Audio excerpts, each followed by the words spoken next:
নমস্কার, আমি সন্দীপা। শুরু করছি উত্তরের সংবাদ। শুরুতেই দেখে নেব আজকের বিশেষ সংবাদ। অনেকদিন ধরেই চলছিল অচলাবস্থা, ছিল পাহাড় প্রমাণ দুর্নীতির অভিযোগ। অবশেষে স্বপন সাহাকে ছাঁটাই করে উৎপল ভাদুরীকে মাল পুরসভার চেয়ারম্যান করল দল।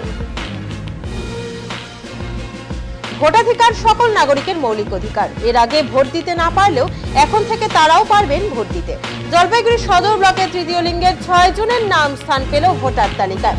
বিডিওকে ধন্যবাদ জানাতে আজ বিডিও অফিসে হাজির হলেন তারা।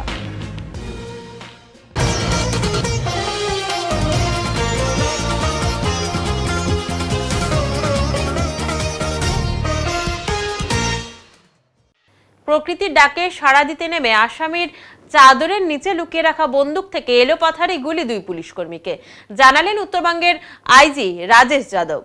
ইসলামপুর আদালত থেকে আসামি নিয়ে যাওয়ার পথে পাঞ্জিপাড়ায় দুষ্কৃতীদের গুলিতে জখম হলো 2 পুলিশ কর্মী।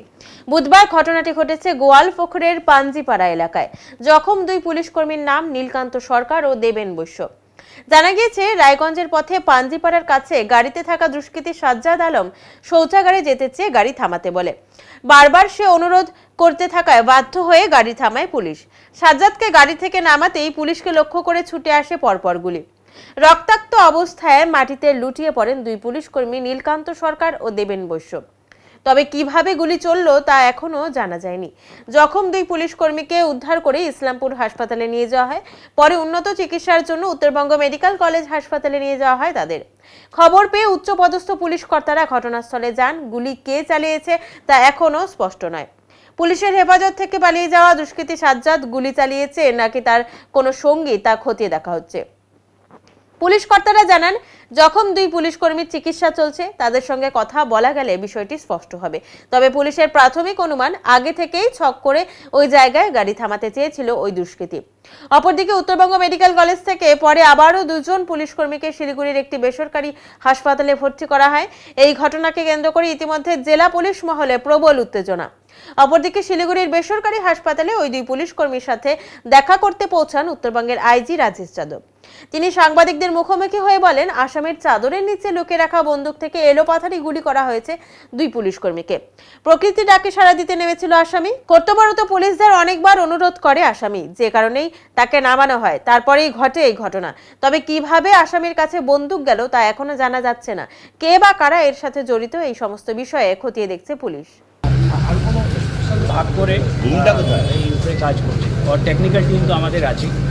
ঠিক আছে, ঠিক। স্যার, প্রাইমারি শোনা যাচ্ছিল যে আরও 2 জন এসেছিল বাইকে করে, এরকম কোনো ইনফরমেশন আপনারা? এখন পর্যন্ত আমরা এরকম কিছু পাইনি। বোঝা যাচ্ছে ও একাই ছিল, একাই ও অ্যাটাক করেছে, তারপরে ও অন ফুট পালিয়েছে ওখান থেকে। বাকি আমাদের ইনভেস্টিগেশন এখন এটা ইনিশিয়াল স্টেজে রয়েছে, পরে আপনাদেরকে আমরা ফার্দার ফিডব্যাক দিতে পারি। আরেকটা স্যার, লাস্ট কোয়েশ্চেন স্যার, এই মানে যখন জেল থেকে নিয়ে আসা হলো পুলিশের কাছে, তখন তো পুলিশ কাস্টাডিতে আছে, তো আর্মস কি করে ও পেল? আইদার জেল থেকে নিয়ে আসলো অথবা ওখানে। Definitely that is also part of investigation. আমরা দেখবো কি কোথায় আর্মস ঢুকেছে, ওটা আমরা এখন ইনকোয়ারি করে দেখছি। ওটা আমাদের এসপি সাহেব নিজে ওটা ডিটেল ইনকোয়ারি করছেন, তো আমরা আপনাদেরকে পরে এই ডিটেলটা জানাতে পারবো। ট্রাফিক নিয়ন্ত্রণে অফিসার সহ জেলায় মোতায়েন করা হয়েছে 750 জন পুলিশ কর্মী, জানালেন জেলা পুলিশ সুপার। বৃহস্পতিবার জলপাইগুড়ি শহরের পোস্ট অফিস মোড় এলাকায় নতুন ট্রাফিক বুথের আনুষ্ঠানিক উদ্বোধন করে এই তথ্য জানান জেলার পুলিশ সুপার উমেশ খান্ডেবাহালে। এদিন শহরের অন্যতম ব্যস্ত চৌমাথা মোড়ে নতুন ট্রাফিক বুথ স্থাপনের ফলে পথচারী থেকে যানবাহন চলাচলে বাড়তি নিরাপত্তা পাবে আমজনতা। নতুন ট্রাফিক বুথের আনুষ্ঠানিক উদ্বোধন অনুষ্ঠানে জেলা পুলিশ সুপার ছাড়াও জেলা পুলিশ এবং কোতোয়ালি ট্রাফিক পুলিশের পদস্থ আধিকারিকেরা উপস্থিত ছিলেন। ট্রাফিক বুথ আমাদের প্রত্যেক জায়গাতে ছিল। এই বছর আমরা 15টা নতুন করে এডিশন করেছে। আমরা প্রত্যেকবার, কেন আগে শুধু হাইওয়ে উপরে ট্রাফিক হতো, আপনি এখন দেখতে পারবে শুধু টাউনে হাইওয়ে নেই। আমরা ইভেন অনেক জায়গায় নতুন রাস্তা হচ্ছে, পকেট রোড হচ্ছে, ওই সব জায়গাতে আমাদের ট্রাফিক ডিটেলমেন্ট থাকছে। আর সব জায়গাতে আমরা বুথটা করি, কারণ যেখানে আমাদের পুলিশ দাঁড়িয়ে থাকছে, যেখানে আমরা ডিউটি করছে, ওনার জন্য বসার জন্য, বর্ষা আমাদের রোনের মধ্যে দাঁড়ার জন্য এরকম ট্রাফিক বুথ আমাদের সব জায়গাতেই হচ্ছে। এটা আমাদের আমরা কন্টিনিউসলি ইনক্রিমেন্ট করছি। আমাদের মোট 750 ফোর্স, মানে আমাদের ট্রাফিক ডিস্ট্রিক্ট ডিএসপি থেকে শুরু করে আমাদের ইন্সপেক্টর সব মিলে আমরা মোট 750 মতো ফোর্স আমাদের পুরো জেলা জুড়ে শুধু ট্রাফিক জন্য আছে। আর এটা সবসময় যেরকম রাস্তাটা পড়ে আর যেটা আমাদের নতুন ট্রাফিক গার্ড তৈরি হচ্ছে, নতুন আমাদের ট্রাফিক পোস্ট তৈরি হচ্ছে, এইরকম আমাদের ট্রাফিকের ইনফ্রাস্ট্রাকচারই বাড়তে হচ্ছে। স্যার আর একটা বিষয়, যেটা গতকাল একটা ইনসিডেন্ট হয়ে গেছে পাঞ্জিপাড়াতে, তো সেই ক্ষেত্রে জলপাইগুড়ি জেলাতেও তো হাজতে বেশ কিছু বাইরের লোকজনও দেখা করতে আসে পরিবার পরিজনের, আমাদের এর মধ্যে এই সবসময় নিয়ে থাকে। আমাদের এখানে যারা কোর্ট থেকে যেটা কারেকশনাল হোম থেকে যে প্রোডাকশনটা হয়, যারা ইউটিপি আছে, আন্ডার ট্রায়াল যারা আছে, ওরা সব আমাদের ভার্চুয়াল মাধ্যমে হয়, যারা অনলাইন প্রোডাকশনটা হয়। আর বাকি যারা যে ফিজিক্যাল প্রোডাকশন হয় তার মধ্যে আমাদের যথেষ্ট নিরাপত্তা ওখানে থাকে। আমাদের আপনি জানেন আমাদের জিআরও সেকশনে এখানে বড় নতুন বিল্ডিং আছে, ওখানে যথেষ্ট আমাদের লকআপ ভালো আছে, আর আমাদের ফোর্স সব প্রপারলি থাকে, ওনাদেরকে এসকর্ট করে এরকমই আমরা। আরও কি স্পেশাল কিছু এসে থাকে স্পেশাল আমাদের সব জায়গাতেই ফোর্সটা আর বেশি আমরা ব্রিফ করে কীভাবে নিয়ে যেতে হবে, এসব সব ফলো করতে হবে। রুটিন হিসাবে না ট্রিট করে প্রত্যেক দিন প্রত্যেক আসামি নতুন থাকে, সেভাবে ভালো করেই এসকর্ট করা, নিয়ে যাওয়া, সিকিউরিটি দেখা, এটা আমরা রেগুলারলি মানতে। স্যার আজকে তো ডিজি সাহেবের সাথে দেখা করলেন, সেরকম কোনো নির্দেশ কি দিল? এটা আমাদের স্যারের রুটিন ভিজিট, উনি এসে আমাদেরকে যেটা ব্রিফ করার উনি অফিসিয়ালি। ঠিক স্যার আজকে কতগুলো বুথের উদ্বোধন করা হচ্ছে? আজকে টাউনের মধ্যে আমরা 3টে বুথে উদ্বোধন করি। স্যালাইন কাণ্ড নিয়ে তোলপাড় রাজ্য। জলপাইগুড়ি পৌরসভার স্বাস্থ্য পরিষেবায় ধরা পড়েছে বেশ কিছু অনিয়ম, অভিযোগ বিরোধী কাউন্সিলরের। বৃহস্পতিবার জলপাইগুড়ি পৌরসভার 24 নম্বর ওয়ার্ডের কংগ্রেস কাউন্সিলর অমলান মুন্সি এমনটাই অভিযোগ করলেন। এদিন তিনি জানান 72 ঘন্টা আগে এই বিষয়ে পৌর স্বাস্থ্য আধিকারিককে অবগত করার উদ্দেশ্যে লিখিতভাবে সাক্ষাৎ করার অনুমতি চেয়েছিলাম, কিন্তু আজ যখন নির্দিষ্ট সময়ে পৌরসভার মেডিকেল অফিসারের সঙ্গে সাক্ষাৎ করি তখন উনি নিম্নতম সৌজন্য, যা কিনা একজন বিরোধী দলের কাউন্সিলরের প্রাপ্য, সেটুকু পর্যন্ত দেখালেন না। যদিও এই সমস্যার কথা শোনার থেকে উনি পালিয়ে যেতে পারবেন না, কারণ পৌরসভার মান্থলি মিটিংয়ে ওনার সঙ্গে অবশ্যই দেখা হবে। দেখুন, আমি আজকে পৌরসভার যে মেডিকেল অফিসার আছে তার সঙ্গে একটু কথা বলতে এসেছিলাম। 72 ঘন্টা আগে অ্যাপয়েন্টমেন্ট নিয়েছিলাম। উনি আমাকে 1টা থেকে 1:30টার মধ্যে আসতে বলেছিলেন। আপনারা জানেন যে স্যালাইন কাণ্ডে একজন প্রসূতির মৃত্যু এবং 2-3 জন মৃত্যুর সঙ্গে পাঞ্জা লড়ছে। এই পরিস্থিতিতে আমাদের যে হেলথ সেন্টারগুলো রয়েছে, সেই হেলথ সেন্টারগুলোতে বেশ কিছু অনিয়ম ধরা পড়েছে। সেগুলো নিয়ে ওরা দৃষ্টি আকর্ষণ করবার জন্য আজকে এসেছিলাম, কিন্তু উনি অত্যন্ত অধ্যত্ত দেখালেন। বিরোধী দলের কাউন্সিলর প্রচণ্ড গুরুত্ব রয়েছে গণতন্ত্রে। বিরোধীরা আয়নার কাজ করে, সরকারকে আয়না দেখায়, যে জায়গাগুলো ভুল হয় সেই জায়গাগুলো শুধরে দেওয়ার জন্য তাদেরকে রিকোয়েস্ট করে। আমিও ঠিক সেই ভূমিকা পালন করতেই আজকে মেডিকেল অফিসারের সঙ্গে এসেছিলাম, কিন্তু অবাক কাণ্ড, উনি আজকে দপ্তরেই আসেননি এবং আমাকে যে কোনোভাবে ইনফর্ম করবেন যে আমি আজকে আসতে পারছি না কোনো কারণে, সেটাও করেননি। আগামীতে আমার মনে হয় যেটা ব্যক্তিগতভাবে, যে উনি জানতে পেরে গেছেন যে আমি কোন কোন বিষয় এবং কোন কোন দুর্নীতিগুলো হেলথ সেন্টারকে কেন্দ্র করে যেগুলো চলছে সেগুলো দৃষ্টি আকর্ষণ করতে যাচ্ছি, এবং সেইগুলো যাতে আমার মুখোমুখি না হতে হয় তার জন্যই আজকে উনি ভয়ের চোটে পালিয়ে গেছেন। তা ওনার পালানোর কোনো অবকাশ নেই, উনি পালাতে পারবেন না। মান্থলি মিটিংয়ে ওনার সঙ্গে দেখা হবে, মান্থলি মিটিংয়েই বাদবাকি কথাগুলো সবার সামনে তুলে ধরবো। আমি চেয়েছিলাম আপনাদের শরণাপন্ন হতে না, উনি যদি আমার সঙ্গে কথা বলতেন তাহলে আমি ওনাকে ব্যাপারগুলো বলতাম, যদি শুধরে যেত তাহলে হয়তো আপনাদের মুখাপেক্ষি হতে হতো না, কিন্তু উনি বাধ্য করলেন মানুষের সামনে এই ব্যাপারগুলো তুলে ধরার জন্য। যাই হোক, আমাদের হেলথ সেন্টারগুলোকে কেন্দ্র করে পৌরসভা পরিচালিত যে হেলথ সেন্টারগুলো রয়েছে, সেই হেলথ সেন্টারগুলো সঠিকভাবে কাজ করছে না এবং সেখানে বেশ কিছু অনিয়ম হচ্ছে। এই অনিয়মগুলো উনি নিজেও হয়তো জানেন, এবং জানেন বলেই আমার মুখোমুখি হতে ভয় পেলেন এবং উনি আজকে অ্যাভয়েড করলেন। কী ধরনের অনিয়মের কথা? আমি পরবর্তীকালে বিস্তারিতভাবে জানাবো আপনাদেরকে। শুধু বলি যে সাম্প্রতিককালে যে প্রসূতি মৃত্যুর ঘটনা ঘটেছে, আমাদের ইউপিএসসি 1 এবং ইউপিএসসি 2তেও যে কাণ্ডগুলো চলছে, সেখানেও যে এই ধরনের কোনো ঘটনা ঘটবে না ভবিষ্যতে তা বলা যায় না, কারণ এখানে বেশ কিছু অনিয়ম চলছে যেগুলো একটা হেলথ সেন্টারে চলা উচিত না। এইটুকুটা আপাতত আপনাদের জন্য বললাম, ভবিষ্যতে আরও জানতে পারবেন। স্বপন সাহাকে ছাঁটাই করে উৎপল ভাদুরীকে মাল পুরসভার চেয়ারম্যান করল দল। দীর্ঘ জল্পনার অবসান, অবশেষে মালবাজার পুরসভার চেয়ারম্যানের দায়িত্বে পুরসভার ভাইস চেয়ারম্যান উৎপল ভাদুরী। বৃহস্পতিবার দুপুরে লাটাগুড়িতে অবস্থিত তৃণমূল কংগ্রেসের জেলা কার্যালয়ে পুরসভার 13 জন কাউন্সিলরকে নিয়ে তৃণমূল কংগ্রেসের জেলা সভানেত্রী মহুয়া গোপ, তৃণমূল কংগ্রেসের জেলা চেয়ারম্যান তথা রাজগঞ্জের বিধায়ক খগেশ্বর রায়, মন্ত্রী বুলুচিক বড়াইকের উপস্থিতিতে রুদ্ধদ্বার বৈঠক হয়। এই বৈঠকে ডাকা হয়নি স্বপন সাহাকে। বৈঠকে মালবাজার পুরসভার বর্তমান পরিস্থিতি বিষয়ে আলোচনা হয়। বৈঠক শেষে তৃণমূল কংগ্রেসের জেলা সভানেত্রী মহুয়া গোপ মালবাজার পুরসভার নতুন চেয়ারম্যানের নাম ঘোষণা করেন। পুরসভার ভাইস চেয়ারম্যান উৎপল ভাদুরীকে পুরসভার চেয়ারম্যান পদে নিযুক্ত করে দল। প্রসঙ্গত মহুয়া গোপ জানিয়েছেন, রাজ্য নেতৃত্বের নির্দেশ মোতাবেক পুরসভার কাউন্সিলরদের নিয়ে আলোচনা করে পুরসভার ভাইস চেয়ারম্যানকে চেয়ারম্যানের দায়িত্ব প্রদান করা হয়েছে। যাবতীয় নির্দেশিকা মেনে ভাইস চেয়ারম্যান নতুন পদের দায়িত্ব নেবেন। এদিনের এই গুরুত্বপূর্ণ বৈঠকে পুরসভার কাউন্সিলরদের মধ্যে থেকে দলনেতা নির্বাচিত হন মালবাজার পুরসভার 10 নম্বর ওয়ার্ডের কাউন্সিলর নারায়ণ দাস। দলীয় কাউন্সিলরদের শৃঙ্খলা মেনে চলার নির্দেশ প্রদান করা হয়। প্রসঙ্গত উল্লেখ্য, গত সেপ্টেম্বর মাস থেকে অচলাবস্থা চলছে মালবাজার পুরসভায়। পুরসভার বিরুদ্ধে পাহাড় প্রমাণ দুর্নীতির অভিযোগ উঠেছে। কেন্দ্রীয় গোয়েন্দা সংস্থার নজর পড়েছে পুরসভায়। মালবাজার পুরসভার চেয়ারম্যান ইস্যুকে কেন্দ্র করে অস্বস্তিতে ছিল দল। আগামী 21শে জানুয়ারি মুখ্যমন্ত্রী মমতা বন্দ্যোপাধ্যায় উত্তরবঙ্গ সফরে আসছেন, আর তার আগে মালবাজার পুরসভার যাবতীয় সমস্যা মিটিয়ে সুষ্ঠুভাবে কাজ পরিচালনার দায়িত্ব ভাইস চেয়ারম্যান উৎপল ভাদুরীর হাতে তুলে দেওয়া হলো বলেই মত রাজনৈতিক মহলের। না, মাল পৌরসভা নিয়ে আজকে আমাদের কাউন্সিলর 13 জন কাউন্সিলরকে নিয়ে একটা সব মিটিং ছিল।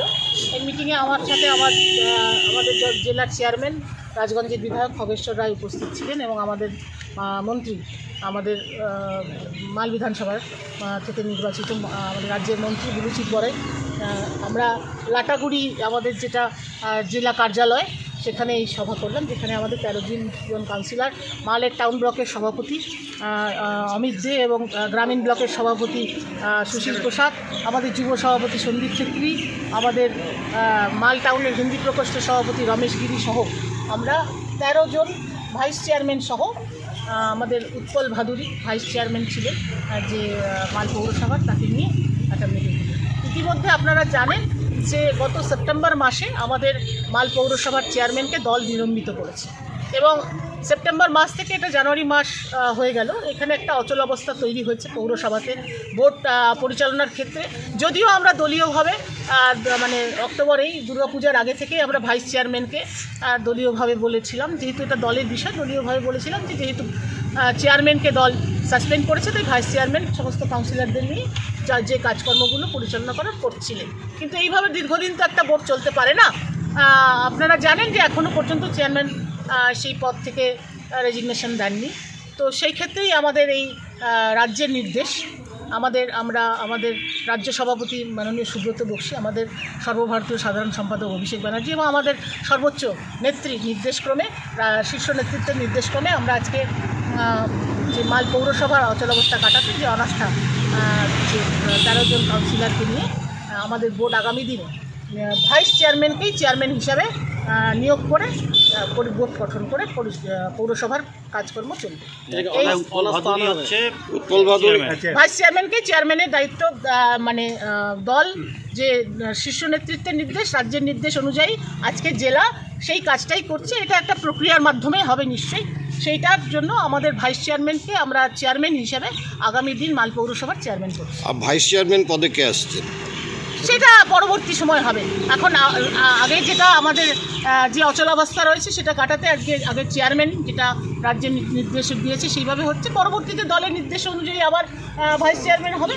কিন্তু আমরা আনতে গেলে তো অন্যান্য কাউন্সিলরদের প্রয়োজন আছে, সেটা কি তারা আমাদের সকলেই তো আমাদেরই কাউন্সিলর, দলের কাউন্সিলর, আর এটা দলের নির্দেশ। একটা ছিল যে কিছু লোক কিছু ঘনিষ্ঠ না দেখুন, এখন স্বপন সাহা তিনি আমাদের মালবাজার পৌরসভার চেয়ারম্যান ছিলেন, তিনি অনেক সিনিয়র লিডার এবং উনি একেবারে শুরু থেকেই তৃণমূল কংগ্রেসটা করতেন।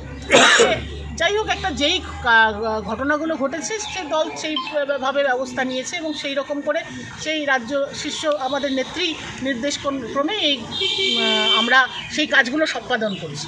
কিন্তু তার প্রতি কিছু আমাদের ওখানে যারা কাউন্সিলর আছে, যারা দীর্ঘদিন শপথ সাহার নেতৃত্বে দল করেছিল এবং কাউন্সিলর হিসেবে কাজ করেছিল, স্বাভাবিক কারণে ওদের একটা আবেগ থাকবে, এটা তো স্বাভাবিক বিষয়। কিন্তু দলের ঊর্ধ্বে কেউ নয় এবং আমাদের কাউন্সিলররাও তৃণমূল কংগ্রেসের যে নির্দেশ, দলীয় যে নির্দেশ, সেই নির্দেশকে কোনোদিন উপেক্ষা করেনি। তারা প্রত্যেকেই দলের পাশে আছে এবং দল যেইভাবে নির্দেশ দেবে যে সেটাই করা করবে। তাহলে পূর্বত না হচ্ছে এটাই তো পরিষ্কার করে বলছি। এতদিন পর্যন্ত যে কাজটা সহজ হতো, যেটা আপনারা অনেক সময় লেখালেখি সময় লেখেন যে দিনহাটায় হলো, দিনহাটার চেয়ারম্যান পদত্যাগ করেছিল, তৃণমূলেরই বোর্ড ছিল, তৃণমূলের বোর্ডের চেয়ারম্যান পদত্যাগ করেছিল। তাই জন্য কিন্তু আমাদের বোর্ড গঠন করতে সময় লাগেনি, আর সেই বোর্ড গঠন করতে সময় লাগেনি জন্য ওখানে নতুন করে চেয়ারম্যান হয়ে গেছে। এখানে আমাদের যেহেতু নির্বাচিত কাউন্সিলের চেয়ারম্যান যেহেতু পদত্যাগ করেনি, তার জন্য আজকে এই দেরিটা হচ্ছে। অনাস্থাটা কবে আনবেন? অনাস্থার তো আমাদের তো প্রক্রিয়া, এটা এখন একটা লিখিত প্রক্রিয়া করতে হবে। আমাদের চিঠি আমাদের দলীয়ভাবে একটা আমাদের রাজ্যে পাঠাতে হবে একটা, এবং অনুমোদনের জন্য, তারপরে আমরা জমা দেব। আমরা আগে রাজ্য নেতৃত্বের কাছে পাঠাবো, তারপরে আমরা প্রশাসনিক প্রক্রিয়া যেটা রয়েছে সেটা আজকে তো বৃহস্পতিবার রয়েছে, সোমবার নাগাদ হবে। জলপাইগুড়ি প্রসন্নদেব মহিলা মহাবিদ্যালয়ের পশ্চিমবঙ্গ ইতিহাস সংসদের 40তম অধিবেশন অনুষ্ঠিত হতে চলেছে বৃহস্পতিবার। অধ্যক্ষার কক্ষে সাংবাদিক বৈঠক করে সমাপ্তি ঘোষ এই বিষয়টি জানান।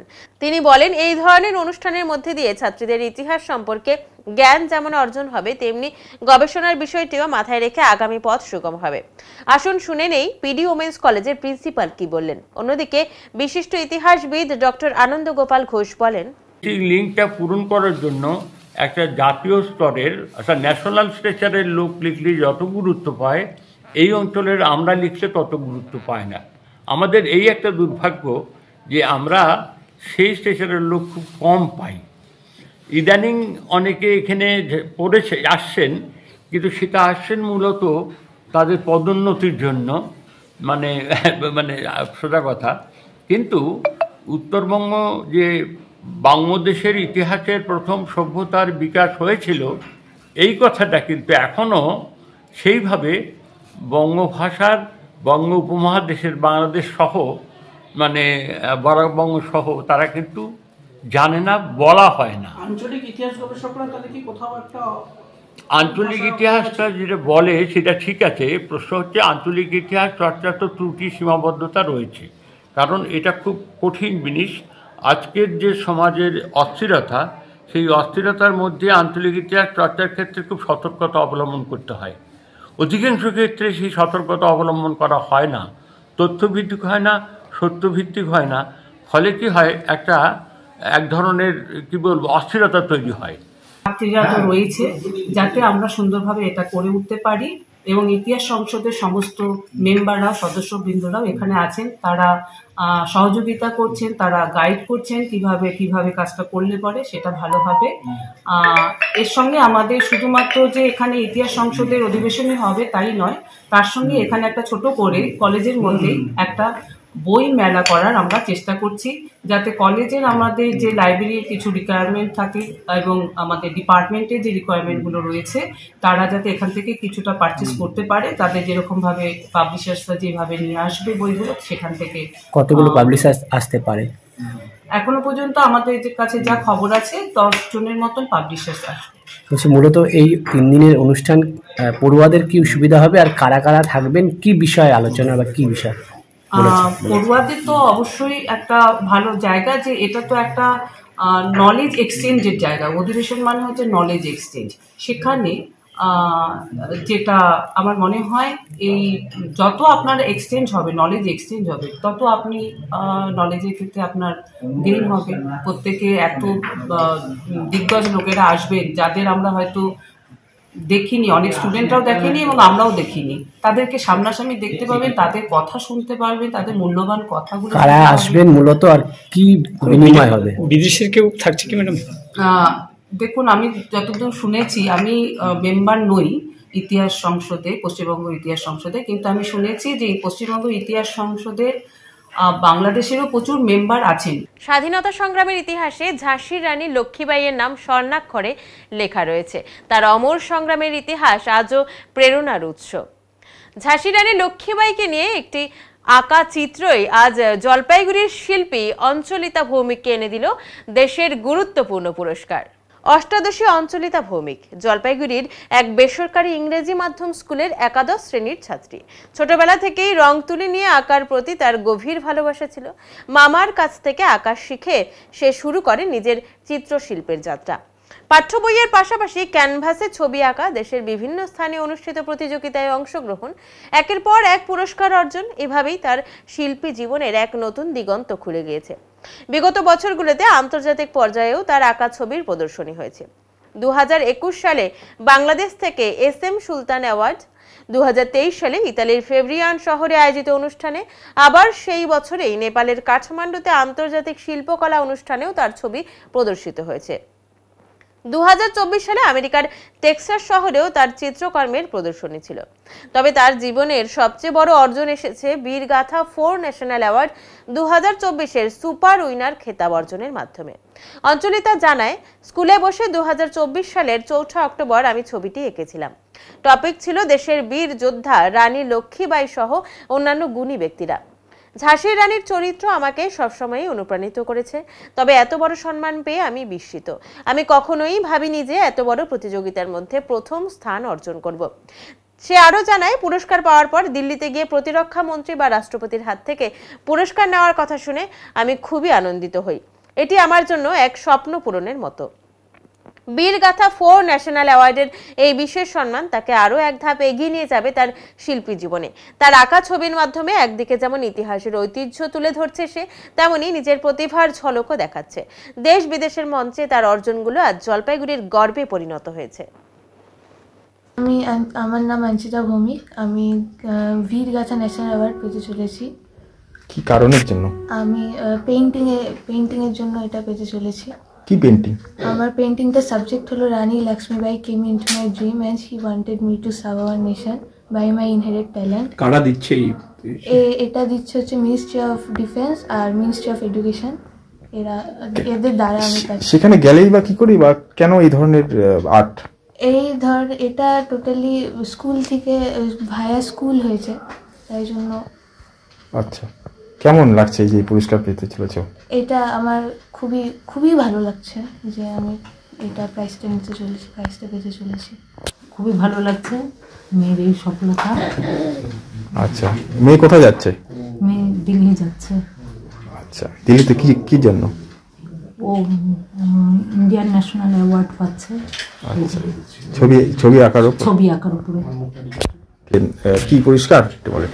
আমার ভাগ্নি এবছর একটি জাতীয় পুরস্কার পেয়েছে পেন্টিংয়ের উপরে, বীরগাথা অ্যাওয়ার্ড 4। তো সেই ব্যাপারে ওকে ফেসিলিটেশন এবং পুরস্কার দেওয়ার জন্য দিল্লিতে ইন্ডিয়া গভর্নমেন্টের তরফ থেকে ডাকা হয়েছে। 25 জানুয়ারি ও সেখানে উপস্থিত থেকে সেই পুরস্কার নেবে এবং তারপরে ওকে 26শে জানুয়ারিতে okay as a special guest হিসেবে ইনভাইট করেছে। সেখানে তো প্রধানমন্ত্রীও থাকবে? অবশ্যই প্রধানমন্ত্রী থাকবে, আমাদের প্রেসিডেন্ট থাকবে, সমস্ত যারা আছেন দিল্লিতে যে প্যারেড গ্রাউন্ডে যে প্রোগ্রাম হয় সেখানে উপস্থিত থাকতে হবে এবং স্পেশাল গেস্ট হিসেবে ইনভাইটিং। এখন নিচ্ছি ছোট্ট একটি বিরতি, ফিরে আসছি একটু পরে, সঙ্গে থাকুন। সব সময় সব দিকের সব খবর পেতে সাবস্ক্রাইব করুন, বেল আইকনটি প্রেস করে আপডেট থাকুন।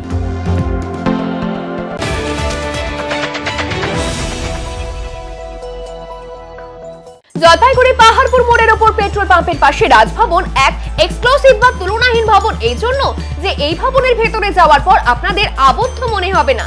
চারিদিকে বড় বড় কাঁচের জানালা থেকে দূরের পাহাড়, সবুজ মাঠ, গাছ, দিঘির জলের পদ্ম, নানা জাতের পাখি দেখতে পাবেন। থাকছে পার্কিং এর বিশেষ সুবিধে। তাই আপনাদের ছেলে মেয়েদের বিয়ে দিতে অবশ্যই ভাবতে হবে রাজভবনের কথা, যেখানে বিয়ে হবে রাজকীয় ভাবে। এছাড়া কনফারেন্স, মিটিং, গেস্ট রুম, অন্নপ্রাশন বা অন্যান্য সামাজিক ক্রিয়ার জন্য উপযুক্ত জায়গা এই রাজভবন।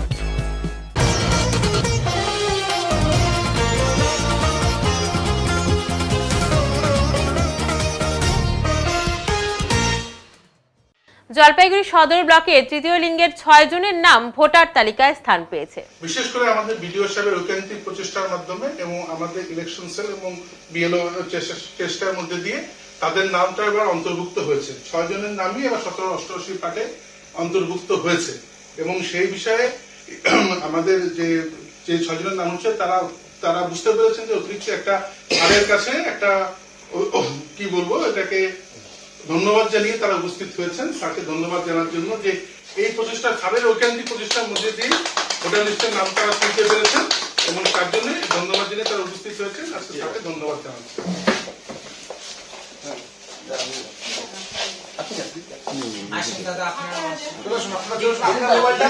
আপনার মোবাইলটা আপনি নিয়ে নেন। আমি দিচ্ছি।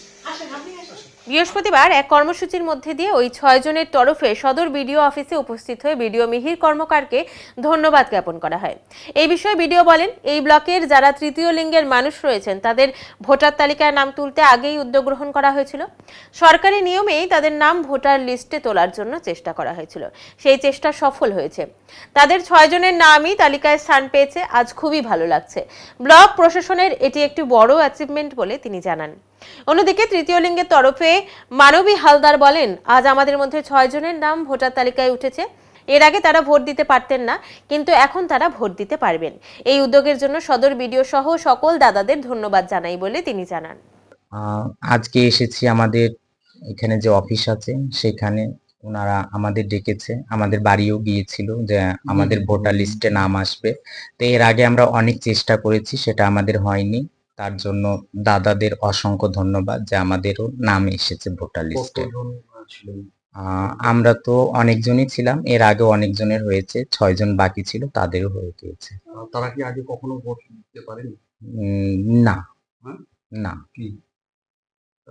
তারা কখনো ভোট দিতে পারেনি। এবার আমাদের মেয়েদের ভোটার লিস্টে 6 জনের নাম এসেছে। আশা করি এবার ভোট তো আমাদের হবে। আর দাদাদেরও অসংখ্য ধন্যবাদ যে দাদারা আমাদের, হ্যাঁ, বিডিও অফিসে এসেছি আমরা, আমাদের অনেক ভালো লাগছে। আমার নাম মানবী হালদার। না, উদ্যোগ তো আমরা বহুদিন আগে নিয়েছিলাম। আমাদের এই ব্লকে বাসিন্দা যারা তৃতীয় লিঙ্গের, তাদের ভোটার কার্ডের নাম তোলার ব্যাপারে আমরা একটা উদ্যোগ নিয়েছিলাম। আমরা এসভিপের মাধ্যমে এই জিনিসটা ওনাদের প্রচারে নিয়ে আসি, ওনাদের নজরে নিয়ে আসি এবং ওনাদের সঙ্গে কথা বলে ওনাদের কাছ থেকে আমরা অ্যাপ্লিকেশন নিয়ে আমরা আমাদের যে সরকারি নিয়ম মেনে, যেটা এসআরইআর এর প্রসেস বলে, তো সেই প্রসেসে আমরা ওনাদের নাম তোলার জন্য চেষ্টা করেছিলাম এবং সেই চেষ্টাটা আজকে ওনাদের ভোটার লিস্টের নাম উঠে গেছে। এখানে 6 জন আছে, 6 জনের নাম উঠেছে। তো এটা ওটার জন্য ওনারা আবার আমার সঙ্গে এটা জানতে পেরে ওনারা আবার আমাকে আজকে আমার সঙ্গে দেখা করতে এসছে। এটা আমার কাছে খুব একটা আনন্দের বিষয়। বলছি যে মোট আমাদের রাজ্য বা দেশে এরকম সংখ্যা তো রয়েছে, খুব কমই রয়েছে। 132 এরকম, হ্যাঁ 132 বোধহয় আমাদের গোটা ওয়েস্ট বেঙ্গলে। তার মধ্যে আমার এখানে 6 জন। কি বলবেন সেই আজকে এরকম? সেটা তো আমার একটা আমাদের ব্লক প্রশাসনের বিরাট বড় অ্যাচিভমেন্ট একটা আমাদের। জলপাইগুড়ি সদর ব্লকের অধীন ভিআরপি ও ভিভিডিসি ওয়ার্কারদের কাজের প্রয়োজনীয় সামগ্রী তুলে দেওয়া হলো বৃহস্পতিবার। এদিন সদর বিডিও অফিসের হল ঘরে ভিআরপি ও ভিভিডিসি ওয়ার্কারদের নিয়ে একটি কর্মসূচির আয়োজন করা হয়েছিল। অনুষ্ঠানে সদর বিডিও মিহির কর্মকার ও সদর পঞ্চায়েত সমিতির সভাপতি বিনয় কুমার রায় উপস্থিত ছিলেন। বিডিও মিহির কর্মকার বলেন, ডেঙ্গু, ম্যালেরিয়া ইত্যাদি নির্মূলে ভিআরপি ও ভিভিডিসি ওয়ার্কাররা নিয়মিত কাজ করে চলেছেন। সেই সব কাজের জন্য জেলা পরিষদের সহযোগিতায় কর্মীদের পোশাক, ছাতা, টুপি, দা, কোদাল, স্প্রে মেশিন তুলে দেওয়া হলো। প্রতিটি গ্রাম পঞ্চায়েত এলাকায় 15 জন করে কর্মী রয়েছেন। তাদের প্রত্যেকের হাতে এদিন এই সরঞ্জাম তুলে দেওয়া হয়েছে বলে তিনি জানান। আমাদের যারা ভিআরপি এবং ভিভিডিসি ওয়ার্কাররা যারা আছেন, তাদের প্রত্যেকেই ফিল্ডে ডেঙ্গু এবং ম্যালেরিয়া ইত্যাদি যে ভেক্টর বর্ন ডিজিজ আছে সেই সব নিরাময়ের জন্য প্রতিনিয়ত কাজ করে থাকেন। সেই সব কাজের জন্য তাদের পোশাকের দরকার হয়, ছাতার দরকার হয়, টুপির দরকার হয়। আমরা জেলা পরিষদের সহযোগিতায় এবং ব্লক প্রশাসনের মানে ইয়েতে আর কি, আমরা আজকে প্রত্যেককে পোশাক দিচ্ছি, টুপি দিচ্ছি, ছাতা দিচ্ছি, তার সঙ্গে একটা ব্যাগ দেওয়া হচ্ছে, একটা স্প্রে মেশিন দেওয়া হচ্ছে প্রত্যেকটা গ্রাম পঞ্চায়েতের জন্য একটা করে, আর পরিষ্কার পরিচ্ছন্ন করার জন্য কিছু অস্ত্রশস্ত্র লাগে সেগুলো দেওয়া হচ্ছে ভিআরপি এবং ভিভিডিসি ওয়ার্কারদের। এটা আমাদের প্রত্যেক গ্রাম পঞ্চায়েতে 15 জন করে আছে। এরকম অনুষ্ঠান আজকেই হলো, এরকম এর আগে দেওয়া হয়েছে না? এর প্রত্যেক বছরই মোটামুটি ভাবে হয়, তবে স্প্রে মেশিন গুলো আর দা, কোদাল এগুলো আমরা সাধারণত মানে যখন প্রয়োজন অনুযায়ী আমরা দিয়ে থাকি। এগুলো দিয়ে ধরুন যে বাঁশের যে ঝাড়, বাঁশের ঝাড়ের যে বাঁশের মাঝখানে যে জলটা জমে, সেটা যদি কেটে না ফেলা হয় তাহলে তো ওখানে জল জমবে, মশা জন্মাবে, সেটা কাটার জন্য লাগবে। তারপরে ধরুন কোনো জায়গায় গর্ত হয়ে আছে, সেই গর্তটা বোঝানোর জন্য কোদাল দরকার হতে পারে। এইরকম পোশাক আশাক তো সবারই প্রয়োজন। আর স্প্রে হচ্ছে যেগুলো জল জমে আছে সেসব জায়গায় স্প্রে করার জন্য স্প্রে মেশিন। বিদ্যালয়ের ছাত্রীদের সবুজ সাথী প্রকল্পের সাইকেল বিতরণ করা হলো। সবুজ সাথী প্রকল্পের মাধ্যমে সেন্ট্রাল গার্লস উচ্চ মাধ্যমিক বিদ্যালয়ের 197 জন ছাত্রীদের হাতে সবুজ সাথী প্রকল্পের সাইকেল প্রদান করা হয়। প্রত্যেকেই নবম শ্রেণীতে পড়াশোনা করে। জলপাইগুড়ি সেন্ট্রাল গার্লস উচ্চ মাধ্যমিক বিদ্যালয়ের সভাপতি তপন ব্যানার্জির হাত দিয়ে এই সাইকেলগুলো প্রদান করা হয়। এদিনের এই সাইকেল বিতরণী অনুষ্ঠানে বিদ্যালয়ের প্রধান শিক্ষিকা সহ অন্যান্য শিক্ষিকারা উপস্থিত ছিলেন। সাইকেল পেয়ে খুশি প্রকাশ করেছে ছাত্রীরাও। আপনারা জানেন যে এটা মুখ্যমন্ত্রীর স্বপ্নের প্রকল্প, সবুজ সাথী প্রকল্প সারা পশ্চিমবঙ্গে সমস্ত হাই স্কুলগুলিতে নবম শ্রেণীতে দেওয়া হয় মেয়েদের। তো আমাদের স্কুলে যারা গত বছর নবম শ্রেণীতে পড়তো, মানে 2024-এ যারা নবম শ্রেণীতে ছিল, সেরকম 191 জন ছাত্রীকে আমরা আজকে এখান থেকে সাইকেল প্রদান করবো, সবুজ সাথী সাইকেল। তো বুঝতেই পারছেন ছাত্রীদের মধ্যে একটা প্রবল উৎসাহ, উদ্দীপনা যে সাইকেল পেলে তাদের অন্তত টোটো ভাড়া বা রিক্সা ভাড়া বা যে যেভাবে আসে সে খরচটা বেঁচে যাবে, তারা নিয়মিত এই সাইকেলে চেপে স্কুলে আসতে পারবে। তো আমি মনে করি যে মুখ্যমন্ত্রীর এই যে প্রকল্প সারা পশ্চিমবঙ্গ জুড়ে চলছে, এটা সত্যি একটা অভূতপূর্ব সফলতার পথে, এবং এই প্রকল্প শীঘ্রই সারা ভারতবর্ষে কেন সারা বিশ্বে সমর্থিত হবে। এটা কি এবছরে আপনারা দিলেন? এক বছর? হ্যাঁ, গত বছরে যারা 2024-এ নবম শ্রেণীতে পড়তো তারা এবার দশম শ্রেণীতে উঠেছে, তাদের হাতে তুলে দেওয়া হচ্ছে। একসময় ডুয়ার্স ইঞ্জিনিয়ারিং কর্পোরেশন কারখানার ঘণ্টা শুনে ঘড়ি মেলানো চালসাবাসী আজ যেন ক্ষুধিত পাষাণ। তখন ধীরে ধীরে ডুয়ার্সের জঙ্গল কেটে সাদা চামড়ার সাহেবেরা স্থাপন করেছিলেন একের পর এক চা বাগান, কারখানা। শুরু হলো ডুয়ার্সে চা উৎপাদন। তবে সেই সুস্বাদু চা উৎপাদনের জন্য প্রয়োজনীয় যন্ত্রাংশের মধ্যে অন্যতম সিটিসি মেশিনের রোলারের তীক্ষ্ণ ধার। আর এই সিটিসি রোলার মেরামতি সহ অন্যান্য চা বাগানের কারখানার যন্ত্রাংশ সঠিক সময়ে প্রস্তুত করে দিতে এই ডুয়ার্সের চালসায় স্থাপিত হয় ডুয়ার্স ইঞ্জিনিয়ারিং কর্পোরেশন নামের একটি সংস্থা। সালটা 1956। সেই থেকে 90-এর দশক পর্যন্ত বলতে গেলে ডুয়ার্সের চা উৎপাদনের ক্ষেত্রে এক প্রকার অপরিহার্য ছিল ডুয়ার্স ইঞ্জিনিয়ারিং কর্পোরেশন নামের সংস্থাটি। এরপর ক্রমশ উন্নত প্রযুক্তি বিস্তার করে এরই সঙ্গে বিভিন্ন চা বাগান কোম্পানি নিজস্ব পরিকাঠামোতে নতুনত্ব নিয়ে আসে। সেই কারণেই কমতে থাকে এই সংস্থার কাজ। এখন আর সেই কাজ হয় না এই কারখানায়, আসে না চা বাগান থেকে কোনো কাজ। এক সময় যে কারখানার ঘণ্টা শুনে ঘড়ি মেলাতো চালসাবাসী, আজ যেন সে ক্ষুধিত পাষাণ অবস্থায় রয়েছে। এই কারখানা প্রসঙ্গে বর্তমান কর্মী মনোজিৎ চ্যাটার্জি বলেন, ছোটবেলায় দেখেছি এই কারখানার জমজমাট পরিবেশ। আজও সেই ঘণ্টা, কর্মচারীদের আবাস, নোটিশ বোর্ড, অনেক না বলা ইতিহাস বলে যায়। অপরদিকে জীবনের দীর্ঘ সময় চা উৎপাদনের সঙ্গে যুক্ত থাকা অচিন্ত সরকার বলেন, আমার 3 বছর ডুয়ার্স ইঞ্জিনিয়ারিং কর্পোরেশনের চালসার কারখানায় কেটেছে। ওখানে সিটিসি রোলারের কাজ করা হতো। যে যন্ত্রাংশ ছাড়া বিশ্বব্যাপী সুনাম অর্জন করা সিটিসি চা উৎপাদন অসম্ভব। তবে আজ সবকিছুই ইতিহাস। এখন সেই ব্যস্ততা আর দেখা যায় না এই চালসার এই কারখানায়। সরকারি কারখানার মতো চলতো চালসার ডুয়ার্স ইঞ্জিনিয়ারিং কর্পোরেশন নামের একটি সংস্থাটি। চা বাগানগুলো বর্তমানে সমস্ত সেটআপ নিজেরাই বাগানে করে নিয়েছে। তাই কয়েক দশক যাবৎ সুনামের সাথে চলা ডুয়ার্স ইঞ্জিনিয়ারিং কর্পোরেশনের নাম এখন মানুষের মুখে শোনা যায় না। আপনি এখন যেখানে দাঁড়িয়ে আছেন এটা কি জায়গা, কোন জায়গা? এটা ডুয়ার্স ইঞ্জিনিয়ারিং কর্পোরেশন।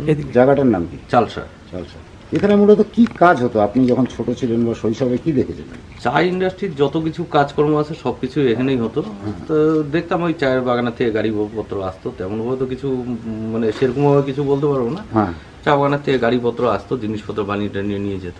আচ্ছা, এখন পরে কি বুঝলেন যে সেগুলো কি বলতো? সেগুলোকে সেগুলো বিভিন্ন নাম আছে চা বাগানে, যেমন রোলার আছে, তারপরে ওই গুগি শিফটার আছে, টেলার আছে। আচ্ছা, হ্যাঁ, অনেক রকম কাজই হতো। সেগুলোতে কি করতো? সেগুলো বিভিন্ন কাজের জন্য বিভিন্ন রকমের জিনিস মানে কাজে ব্যবহৃত হতো চা উৎপাদনের ক্ষেত্রে। এবং এই যে কোম্পানি যেটা আপনি বললেন তার উপরে বিরাট একটা নির্ভর করে থাকতে হতো এই চা বাগানগুলো। হ্যাঁ হ্যাঁ হ্যাঁ, চা বাগানগুলোই নির্ভর করে। এরকম কোম্পানি আর কি এখানে আছে কোথাও? এখানে বলতে গেলে নেই, এখানে নেই। না না না, ডুয়ার্সে আর মানে এরকম মানে এত পুরনো এরকম কোম্পানি আর নেই। এখন কি সেই কাজগুলো হয়? না, এখন সেই কাজগুলো হ্যাঁ। আপনি বড় হওয়ার পরে দেখলেন হয়েছিল? বড় হওয়ার পরেও হ্যাঁ, 2-4-5 বছর আগেও হচ্ছিল। কতদিন পরে মানে হলো এটা বন্ধ হয়ে গেছে পুরো এই কাজগুলো? এই কাজগুলো রিসেন্ট মনে করেন ওই 4-5 বছর পরের থেকে বন্ধ, মানে আগের থেকে বন্ধ হয়ে গেছে এরকমই। আচ্ছা, এখন ওই পুরনো যে সিটিসি রোলার তৈরি বা মেরামত করার কাজ আর হয়নি? না না না না, সেসব তো এখন বাগানেই সব সেট করে নিয়েছে, সেট আপ আছে বাগানে করে নেয়, এখানে তো আর হয় না। আপনি যেটা বলছেন যে এত পুরনো, তার মানে একটা সময় ছিল যে আপনাদের এই কোম্পানির উপরে ভরসা করে থাকতে হতো চা বাগান? হ্যাঁ, চা বাগানগুলো। তাই কি? হ্যাঁ, কতগুলো বাগান ভরসা করে থাকে? হ্যাঁ, তো প্রচুর বাগান, ডুয়ার্স, আসামের বাগান থেকেও আসতো কাজকর্ম। দেখুন, আমার নাম অচিন্ত সরকার। আমি ওখানে বিগত 3 বছর আমি আমার অ্যাপ্রেন্টিসশিপ ওখানে করেছিলাম। আফটার কমপ্লিটেশন ITI আমি ওখানে ছিলাম। ওখানে রোলার শার্পেনিং এবং ওই ডুয়ার্সের প্রায় 75% বাগানের কাজ ওখানে হতো তখন, সেই সময়টাতে। না, আসামেরটা তো আমি দেখিনি, হয়তো 2-1টা খুচরা যদি এসে থাকে বলতে পারবো না, তবে ডুয়ার্সের মেজর বাগানের কাজ ওখানে হতো। আচ্ছা, ওখানে তৈরি হতো ধরুন CTC রোলার শার্পেনিং করা, ফ্যাক্টরির যত টি গার্ডেন ফ্যাক্টরির যত মেশিনারিজ আছে, রিপেয়ারিং, নিউ মেকিং যেগুলো হচ্ছিল সেগুলোর মধ্যে ধরেন রোলিং টেবিলের কাটিং, এক্সট্রা কাটিং যেটা আইসোমেট্রিক কাটিং, ওটা ওখানে মোল্ডিং করা, ঢালাই করে ওরা তৈরি করতো, এরকম বহু জিনিস সেখানে। এই রোলার দিয়ে কি তৈরি হতো বা কি? এই রোলার যে শার্পেনিং করা হচ্ছে ওটাতে যে আমাদের যে CTC চা তৈরি হয়, কাটিং ট্রায়াঙ্গুলার ক্র্যাশিং যে চাটা তৈরি হয়, ওইটা লাগে, এই শার্পেনিংটা দরকার। একমাত্র ওই জায়গা ছিল কি? এই না, আরও ছিল, বাট ওখানের যে শার্পেনিংটা ছিল এবং এদের যে চাহিদাটা ছিল, বাইরের বাগানদের চাহিদা ছিল, এরা সেই হিসাবে খুবই ভালো শার্পেনিং করতো, যেটা মানে যেটা রাখা উচিত রেশিও 60 রেশিওটা আপনার মনে করেন বাঞ্জি পাতা, when pathi will come banji, then that time degree will be used 60-40. এখন পাতি ভালো পাতি, হ্যাঁ, গ্রিন লিফ খুব ভালো, হ্যাঁ, যেখানে ধরেন অ্যাবাভ 30%, 25% অ্যাবাভ, দেন ওখানে 1:1 রেশিওতে কাটা হতো আর কি রোলারগুলো। এই ছিল মানে আমাদের প্রতিষ্ঠান, তো খুবই ভালো প্রতিষ্ঠান ছিল, PF থেকে আরম্ভ করে সবই ছিল। এখন কি অবস্থা জানি না, আমি বহু বছর যাইনি ওখানে, তবে একটা সময় সত্যি ওদের খুব নাম ডাক ছিল, কাজ দিয়ে এই দিয়ে খুব ভালো ছিল ওরা। আর এই পাতা, এই রোলার ছাড়া কি CTC চা তৈরি হতো না ডুয়ার্সে? না, ডুয়ার্স বলে না, কোনো জায়গায় রোলার না থাকে বা না থাকলে কি দিয়ে CTC চা তৈরি হবে? ভারত খ্যাত ঐতিহ্য সম্পন্ন 350 বছরের জ্যোতিষী পরিবারের যোগ্য উত্তরাধিকার শ্রী দেবাচার্য জ্যোতিষ সম্রাট সম্মানে খ্যাতির সাম্রাজ্যে বিরাজ করছেন। তার বিচার বিশ্লেষণী ক্ষমতা ও রত্ন নির্বাচনের ক্ষেত্রে তীক্ষ্ণবোধ তাকে অনেক বেশি জনপ্রিয় করে তুলেছে, আর মানুষের কাছে তিনি আরো গুরুত্বপূর্ণ হয়ে উঠেছেন বিশ্বাসের পথ ধরে। শ্রী দেবাচার্য নিয়মিতভাবে রাশিফল লিখছেন উত্তরবঙ্গ সংবাদের পাতায়। 13 বছর ধরে জলপাইগুড়ির মানুষের সাথে অভিজ্ঞতার ভিত্তিতে নিজের গ্রহণযোগ্যতা বাড়িয়ে চলেছেন ভাগ্য গণনার নিরিখে। এছাড়াও নিয়মিতভাবে বসছেন ধূপগুড়িতে। জলপাইগুড়ি শহরে ডিলা প্রীতমে প্রতি মাসেই বসে থাকেন জ্যোতিষ সম্রাট শ্রী দেবাচার্য। জানুয়ারি মাসের 16, 17 ও 18 এবং 19 তারিখে অর্থাৎ বৃহস্পতিবার, শুক্রবার, শনিবার এবং রবিবার হোটেল ডিলা প্রীতমে বসছেন শ্রী দেবাচার্য।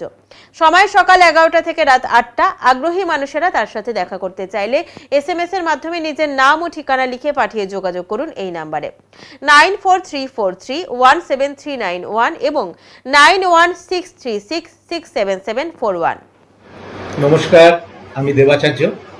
আপনাদের ভালোবাসায় দেখতে দেখতে বহু বছর হয়ে গেল আমি জলপাইগুড়িতে আসি। আমি শ্রী দেবাচার্য একটা কথাই বলবো, আপনাদের ভালোবাসায় এবং বহুদিন যাবৎ ধরে আমি জলপাইগুড়িতে বসছি, শুধু তা নয়, নর্থ বেঙ্গল, কলকাতা ছাড়া উত্তরবঙ্গ, দক্ষিণবঙ্গ এবং পশ্চিমবঙ্গের বাইরেও বেশ কয়েকটা জায়গায় আমি বসি। আমি প্রথমত বলবো, আজকে সবাইকে আমার জানাই অন্তরের ভালোবাসা, শুভেচ্ছা। সবাই ভালো থাকুন, সুস্থ থাকুন, সবাইকে নিয়ে সুন্দর জীবনযাপন করুন।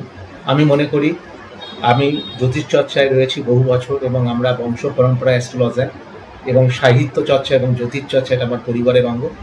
সেই পরিবারের সন্তান দেবাচার্য। আপনাদের এখানে আমি ডিলা প্রীতমে বসি। যদি জ্যোতিষ সংক্রান্ত বিষয়ে যে কোনো বিষয়ে আপনারা জানতে চান বা জানার আগ্রহ থাকে, পিওর জ্যোতিষ শাস্ত্র অনুযায়ী, আমি ওই তন্ত্র বশীকরণ নই, পিওর অ্যাস্ট্রোলজিক্যাল সাবজেক্টের উপরে কাজ করি। যদি মনে হয় আপনার সন্তানকে সঠিক পথ তাকে দেখাবেন, যদি মনে হয় আপনার জীবনটাকে নতুনভাবে গড়ে তুলবেন, বা আপনার কোনো কারণে গ্রহ জ্যোতিনতার বিভিন্ন রকম সমস্যায় আপনি পড়ে আছেন, তাহলে আপনি যদি মনে করেন একবার আমার কাছে আসতে পারেন। নিঃসন্দেহে আমি আপনাদের ঘরের ছেলেরই মতন, এবং আমি দেবাচার্য বলছি, অবশ্যই আপনাদের ভালো হবে। এখন নিচ্ছি ছোট্ট একটি বিরতি, ফিরে আসছি একটু পরে, সঙ্গে থাকুন। সব সময় সব দিকের সব খবর পেতে সাবস্ক্রাইব করুন বেল আইকনটি প্রেস করে আপডেট থাকুন।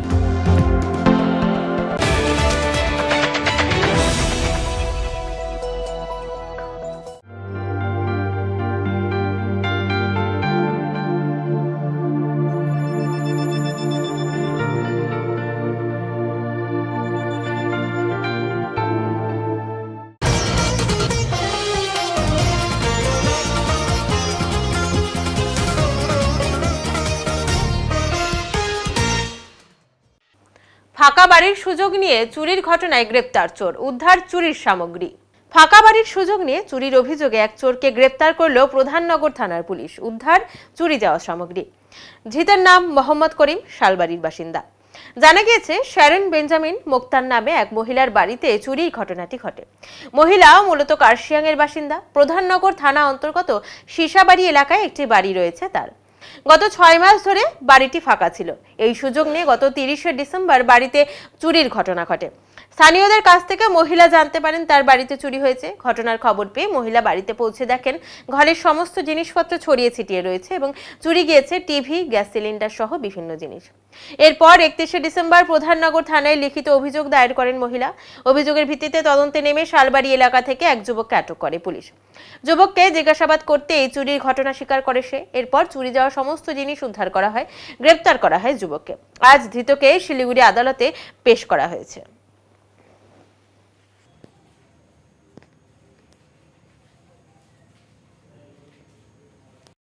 এখন আবহাওয়া সংবাদ।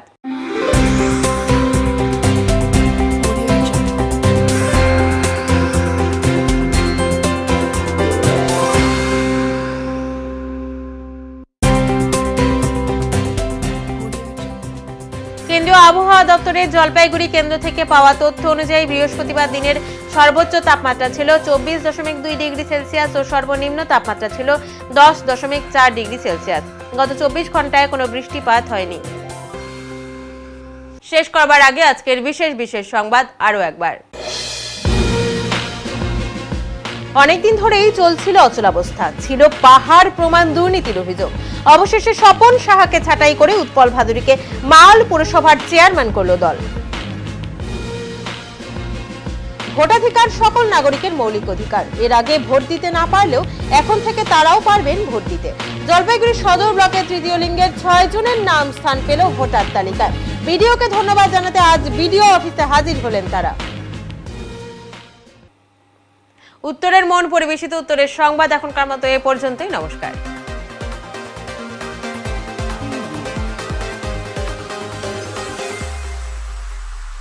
Preview.